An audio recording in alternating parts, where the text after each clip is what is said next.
Hello everybody, and welcome to this video message from First Baptist Church of Baldwin Park, California. Welcome to all the members of First Baptist Church as well as others from our sister churches and friends and family around the country who are watching. Some of our sister churches are going to be meeting tomorrow. First Baptist has decided to wait a bit longer in an abundance of caution. We're going to wait at least one more month, so for at least another month we'll be continuing in this new normal of video messages, and I'm glad that you're here today. This message is connected to last week's message from the book of James, chapter 1. When I was a boy, I would go fishing occasionally with my dad. We would go out on his boat. We would go out on Lake Pontchartrain and Lake Bourne, north of New Orleans. And when we would be finished and would be heading back to the harbor, I would always ask my dad to let me drive the boat back to the harbor. And he always said yes when the seas were calm and the skies were clear. He'd point to some landmark in the distance and tell me to steer toward that landmark, and that would get us safely home. Now, once we were out on the lake when a storm came up and the seas got choppy and it was very dark skies overhead. On that day, he didn't let me drive the boat back to the harbor. Being the more experienced sailor, my dad understood that it's relatively easy to steer a boat when the seas are calm and the skies are clear. It's a much more difficult thing to steer when the seas are choppy and the skies are filled with threatening clouds. Now, James, the writer of this letter that we've been reading, was an experienced pastor. And he knew that it's relatively easy to live the life of faith when there are no problems, when everything's sailing along smoothly. He also understood it was quite a different matter to stay true, to stay faithful to God when the trials of life come. And so you might remember in last week's message in chapter 1, verses 2 through 4, James taught us to expect the trials of life, that they come to all of us. But he also taught us that it is possible as Christians for us to not only endure the trials of faith, but to do it joyfully, because we know that God uses the trials of our faith to build in us a spiritual endurance that allows us to withstand all the trials of life. Now that's where we left off last week. And you might be thinking, well, that would be great. I wish I could do that. I understand the idea, and it would be wonderful if I could approach life that way. But for some reason, I can't seem to do that. I can't seem to encounter and handle the trials of life in that way. And James would tell us that the problem is when we are not dealing with the trials of life in the way that he taught us, joyfully, knowing what God is doing, that we lack one essential ingredient. And that ingredient is God's wisdom. So let me read the companion passage to this. We left off last week in verse 4. I'm going to start in verse 5 today and read through verse 8. We're in the Epistle of James, right after the book of Hebrews, chapter 1, and I'm going to read verses 5 through 8. James writes, "But if any of you lack wisdom, let him ask of God, who gives to all men generously and without reproach, and it will be given to him. But he must ask in faith, without any doubting. For the one who doubts is like the surf of the sea, driven and tossed by the wind. For that person ought not to expect that he will receive anything from the Lord, being a double-minded person, unstable in all his ways." Now we're going to look at this brief passage by asking and answering 4 questions. These are the questions that occur to me when I read it, and hopefully they'll answer the questions that you are asking yourself as you heard me read it. First question is, what does James mean by wisdom? He said, if any of you lacks wisdom, let him ask of God. Well, what does he mean by wisdom? And the answer is that wisdom in this concept means insight. specifically spiritual insight. Another way of saying that is that wisdom in this context is the ability to see things the way God sees them. Now remember, James is talking about the trials of life. He's writing to Christians who are undergoing persecution. This is not a philosophical exercise for James. He's writing to people who knew what it was to have their faith tested. And so wisdom in this sense means the ability to see things the way God sees them. This is such an important point for you in your Christian life. This is so practical. Remember I told you last week that James is the most practical book in the New Testament? This is so practical to your everyday Christian walk. In the 42 years that I've been in the ministry, I can't tell you how many people I've seen who turn their backs on God, for example, because God allowed some trial into their lives. And they felt like if God really loved them or if God really existed, he would never have done this. And so they've stopped believing in God. I've seen even more people who've left the church over things like this. They feel so fed up with God. God should have prevented this trial from coming into my life. And so they just give up on church for this also. And the problem, James would say, is that they didn't have the spiritual wisdom to handle the trial that they were going through.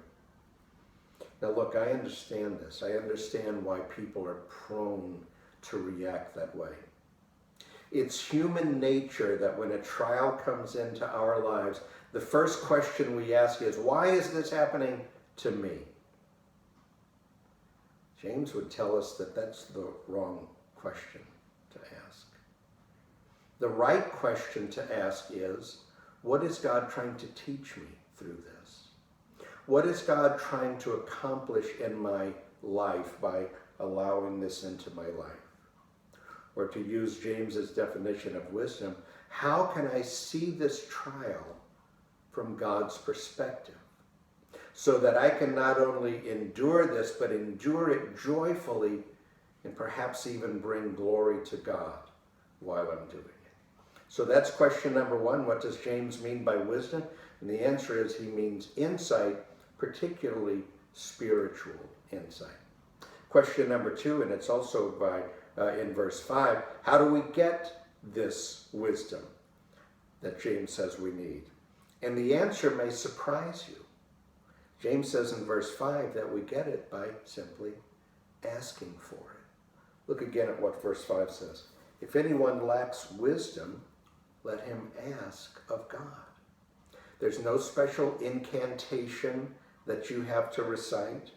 There's no magic formula. You don't even have to give an extra donation to your church. James says if you find that you lack the spiritual wisdom that you need to meet the trials of life from God's perspective, all you have to do is ask. Now, for some people, that is actually harder than it is for some others. I've known many Christians over the years who feel unworthy to ask God for anything. They feel like they've failed God too often, that they've been a disappointment to God, that they've let God down, and they feel like, who am I to ask God to do something for me? But can I tell you something? Failing God, disappointing God, letting God down, that describes each and every one of us. There are no perfect Christians. James tells us here that every single one of us can ask God for his help. Thank God he doesn't require us to be perfect before we ask him for his help. James says, if you need this wisdom, ask God for it. All right, question number two. So question number two, how do we get the wisdom that we need? Answer, James says, just ask God for it. Question number three, what does God do when we ask him for wisdom? And the answer is also in verse 5. The answer is God gives to us generously and graciously. Look at verse 5. He gives to all men generously. And you understand that men, James is using that in the generic sense, mankind. He doesn't just mean males. He's just using shorthand there. All people, it's the same idea. God gives to all people generously. Have you ever thought about this? God is the most gracious giver in the universe. When we needed light, what did God do? He gave us more light than we would ever need. He gave us the sun and the stars. When we needed water, he gave us more water than we would ever need. He gave us the oceans. You see this in the New Testament. Every time someone asks Jesus for something, he gives them more than they ask for. Remember the story of the disciples who had fished all night? They were fishermen. It was their trade. It's how they made a living. They had fished all night and hadn't caught a single fish. Jesus knew that they were about to go back to their homes with not only no food to eat that day, but no money that they would get from selling their catch, couldn't pay their bills. And so you remember Jesus told them to throw the nets back in the water? And they caught so many fish that their nets broke. On another occasion, when Jesus went to a wedding in the city of Cana, and the host of the wedding ran out of wine. Not only did Jesus turn water into wine, the Bible says that he filled 6 20-gallon pots with wine, filled them to the brim. When Jesus was teaching and there were 5,000 people who were following him and he realized that the people were hungry, you remember what he did when he turned one little boy's lunch into enough food to feed 5,000? Not only did he feed all of them, the Bible adds that there was enough left over that they filled up 12 baskets with the leftovers. God is the most generous giver in the universe. He is never stingy. So he gives generously, and he also gives graciously. Verse 5, the translation I'm reading here says that he gives without reproach. The first Bible I had was a King James version, and all of the verses that I memorized early in my Christian life as a teenage boy were all from the King James version, which I still love to this day. I still love that translation. And this was one of the very first verses that I memorized. I think I was 16 years old. This is one of the first verses I memorized. And I memorized it from the King James version, which says that God giveth to all men liberally and upbraideth not. Now again, I memorized that verse, but I will tell you honestly, I had no clue what the word upbraideth meant. And I went for years not knowing what it meant. I figured it was saying something good. It was telling us something good about God, but honestly, I had no clue what it meant. And I finally looked it up in the dictionary. To upbraid someone is to scold them, to fuss at them. And so when it says that God doesn't do that, it's saying that when you ask God for his help, he doesn't scold you or fuss at you. Have you ever asked someone for help and they let you know, maybe not so much in what they say, but kind of the way they do it, they let you know that they feel put upon, that you're being a bother, that they'll help you, but they really don't want to do it. James is saying that God is never going to make you feel that way when you ask him for help. The translation I'm reading from here, the New American Standard, says that God gives without reproach, and that's the same idea. It just means that God he doesn't fuss at you. When you ask God for help, he doesn't say, you again? I just helped you with this problem yesterday, and here you are again asking me for my help. The Bible says God doesn't do that. And by the way, for those of you who are interested in grammar, the grammar in this, it's in the present tense. In present tense, if you remember your grammar, shows repetitive action. So in other words, James isn't saying that one time in your life you need to ask God for wisdom and he'll give it to you and now you have an unending supply and so don't come back and ask God again. This is shown to be a repetitive action.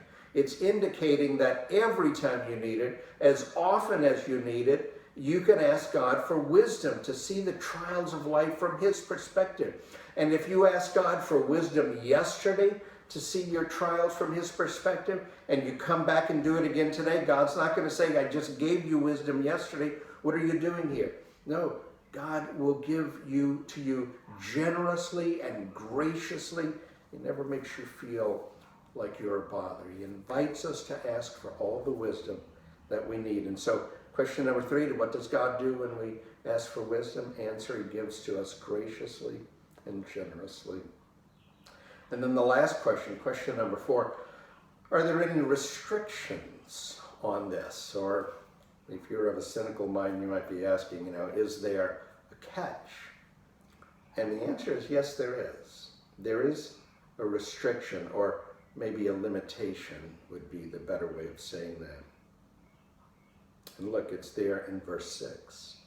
James says that we must ask in faith without doubting. Now, what does that mean? What does James mean when he says we have to ask in faith? Part of our difficulty in understanding this is that in English, what the word faith means is a little bit different than what it means in the New Testament. For us to have faith in someone means, you believe in them. But the idea is deeper than that in the New Testament. You understand, I'm sure, that to believe in Jesus is more than just to believe he existed, for example, or to believe that his teachings were good. It's even more than believing that he was the Son of God. To believe in Jesus, to have faith in Jesus in the New Testament sense, implies obedience. It implies commitment. For example, Jesus said, "Why do you call me Lord if you don't do the things I tell you to do?" That's the idea of faith in the New Testament. So to believe in Jesus is to obey him, to be his disciple, to commit yourself to him. So when James says we have to pray in faith without doubting, he's not saying that you have to pray, "Lord, not only do I believe you can give me wisdom, I really believe it." He's not talking about that. He's saying you have to be willing to commit yourself to whatever wisdom God gives you when he reveals it to you. It even says in verses 7 and 8 that if you're not willing to do that, if you are not committed to obeying and following the advice or the wisdom, the spiritual insight that he gives you, he even says in verses 7 and 8, you won't receive anything from God. That word there where it says, "For he is a double-minded man, unstable in all his ways," it's an interesting word in the Greek language. It means literally a two-selves person, or a person who is split in half. In other words, the person's heart is divided. On the one hand, they like the idea of following after God. They like the idea of being a Christian and living the Christian life. Part of them. And then part of them kind of likes the idea of living in the world. Part of them likes the allures of the world. And they've got one foot in that world too. And so they don't mind hearing from God. They don't mind asking for wisdom to see what God has to say. But their attitude is more like, instead of saying, I'm going to commit to whatever God tells me to do, their attitude is, well, let's see what God has to say. And if I like the wisdom that he reveals to me on how to deal with the trials of life, I will commit myself to it. And if I don't, I'll ignore it. James says that person will not receive anything from the Lord.